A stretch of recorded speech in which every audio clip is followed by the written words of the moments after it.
Ini dia 5 culture shock pertama yang aku rasakan ketika aku pertama kali datang ke Turki.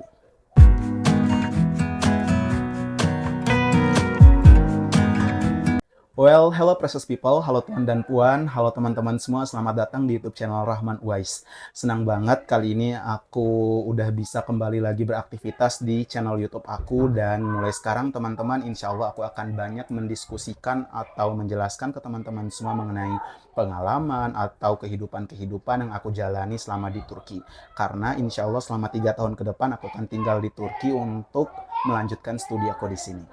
Tapi teman-teman semua, especially seperti tujuan utama dibuatnya channel YouTube ini oleh aku akan lebih banyak membahas mengenai aktivitas atau kehidupan sosial masyarakat di sini dibanding membahas mengenai hal-hal yang berkaitan dengan pendidikan. Oke teman-teman semua, jadi langsung aja nih ya kita bahas. Sebelumnya, aku sekarang sedang berada di Turki dan akan dalam waktu yang sangat cukup panjang aku akan tinggal di sini, dan teman-teman semua di sini aku akan menjelaskan kepada kalian semua mengenai beberapa culture shock yang aku rasakan ketika pertama kali aku datang di Turki. Oke teman-teman, culture shock yang pertama yang aku rasakan adalah ketika aku berada di Turki, aku cukup kaget karena aku melihat banyak sekali masyarakat khususnya yang laki-laki, mereka itu terbiasa banget untuk memegang tasbih kemanapun. Jadi mereka itu emang punya culture atau kebiasaan di mana mereka membawa tasbih kemanapun mereka pergi, dan mereka selalu berzikir menggunakan tasbih yang mereka punya. Mungkin itu adalah salah satu culture shock yang aku rasa, wah ternyata orang-orang di sini juga keren banget ya kalau soal agama. Kemudian culture shock yang kedua yang aku rasakan teman-teman, ini berbanding terbalik dengan culture shock yang pertama. Culture shock yang kedua adalah teman-teman ketika kalian berada di Turki, kalian tidak perlu kaget ketika di sini kalian melihat banyak banget perempuan, even itu perempuan yang menggunakan hijab, mereka itu merokok. Karena bagi orang-orang di Turki, perempuan dan laki-laki merokok itu adalah hal yang wajar dan sangat biasa. Mungkin kalau di Indonesia kita akan sedikit merasa aneh ya ketika melihat perempuan merokok. Akan tetapi di Turki itu adalah hal yang biasa dan wajar.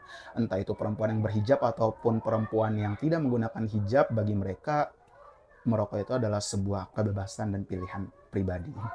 Terus yang ketiga teman-teman, ketika kalian berada di Turki itu masyarakatnya punya kebiasaan suka berjalan kaki. Jadi cukup berbanding terbalik dengan Indonesia yang biasanya kemana-mana pakai motor atau pakai mobil, tapi masyarakat di Turki lebih memilih berjalan kaki untuk pergi ke satu tempat ke tempat yang lain, atau biasanya mereka akan menggunakan transportasi umum untuk mengunjungi tempat-tempat tertentu. Selain itu teman-teman, di Turki sendiri kalian juga akan sangat jarang menemukan orang-orang yang mengendarai sepeda motor, karena di sini sepeda motor memang sangat jarang.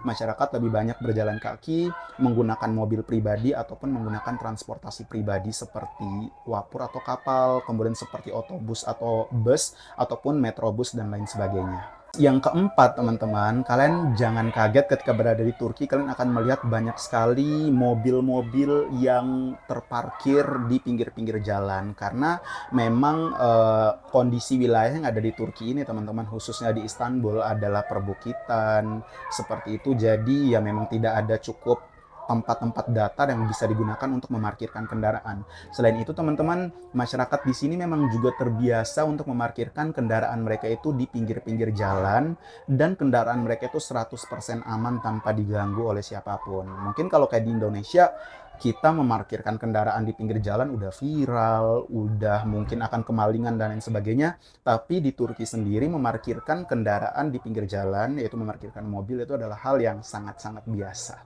Oke teman-teman, kemudian culture shock yang kelima ya, seperti banyak hal atau video-video dari konten-konten creator lainnya yang udah sebelumnya aku tonton ketika berada di Indonesia.